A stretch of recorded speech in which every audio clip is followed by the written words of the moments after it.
বলেছেন যে বাড়তি মানে প্রশ্ন ছিল, সেটা হচ্ছে একটা হচ্ছে মিস ইনফরমেশন, ডিসইনফরমেশন, এই জনের অপতথ্যগুলোকে আমরা কীভাবে হ্যান্ডেল করছি সেটার ব্যাপারে।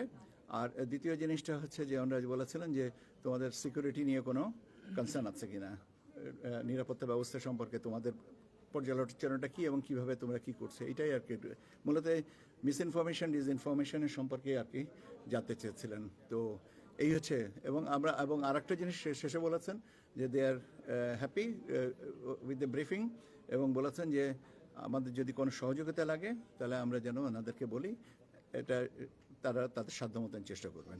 এটা কোনো স্পেসিফিক কোনো বিষয় না, এটা একটা জেনারেল আন্ডারস্ট্যান্ডিংয়ের জন্য এসেছিলেন, একটা জেনারেল এটা। আচ্ছা, আমার না, আমি তো বললাম যে ওনারা মূলত মিস ইনফরমেশন ডিসইনফরমেশনের সম্পর্কেই আর কি জানতে চাচ্ছিলেন, বিশেষ করে যে আমরা কিভাবে এটাকে করতেছি।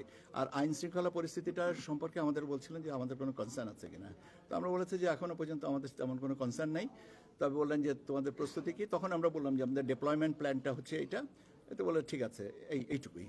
আচ্ছা বলেন। মিসইনফরমেশন এবং ডিসইনফরমেশন নিয়ে আপনার এআই যে অপতথ্য প্রতিরোধে যে একটা সেল গঠন করেছেন, জি, সেটা আসলে কাজ শুরু করেছে কিনা এবং কি পদ্ধতিতে কাজ করছে, যেহেতু আর আমি একটু কুইক এটাকে বলবো। আমি আপনাদেরকে হ্যাঁ, সেলটা কাজ করছে এবং আপনাদেরকে একটা ব্রিফিংয়ের যেন আমাকে জিজ্ঞাসা না করে বরং আপনারা সেলে আপনাদেরকে একটা ব্রিফিং আপনারা দেখেন।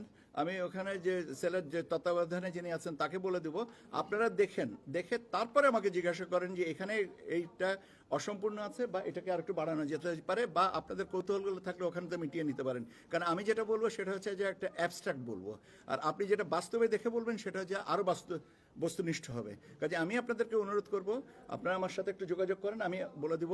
ইতিমধ্যে একটা ব্রিফিং করা হয়েছে, আমরা পাইনি হ্যাঁ। আচ্ছা, আমি ঠিক আছে, আমি ওর সাথে কথা বলে আপনাদের জন্য ব্যবস্থা করে দেবো, যাতে আপনাদের যে এই ধরনের যে প্রশ্নগুলো আছে, আমারও প্রশ্ন আছে, সেগুলো যেন আমরা রিজলভ করে নিতে পারি, সেটাই ভালো হয় না? প্রত্যাহারের ব্যাপারটা তো আচ্ছা, প্রত্যাহার তো আজকে বিকাল 5টা পর্যন্ত, তারপরে ডেটা আসতে কম্পাইল করতে তো সময় দিবেন, তারপরে হয়তো কালকে।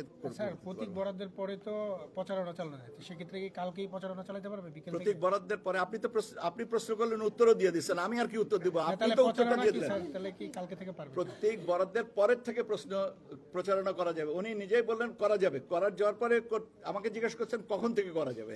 এই প্রশ্নের প্রশ্ন এবং উত্তর দুটোই আপনি দিয়েছেন, ধন্যবাদ আপনাকে। ধন্যবাদ ভাইয়া।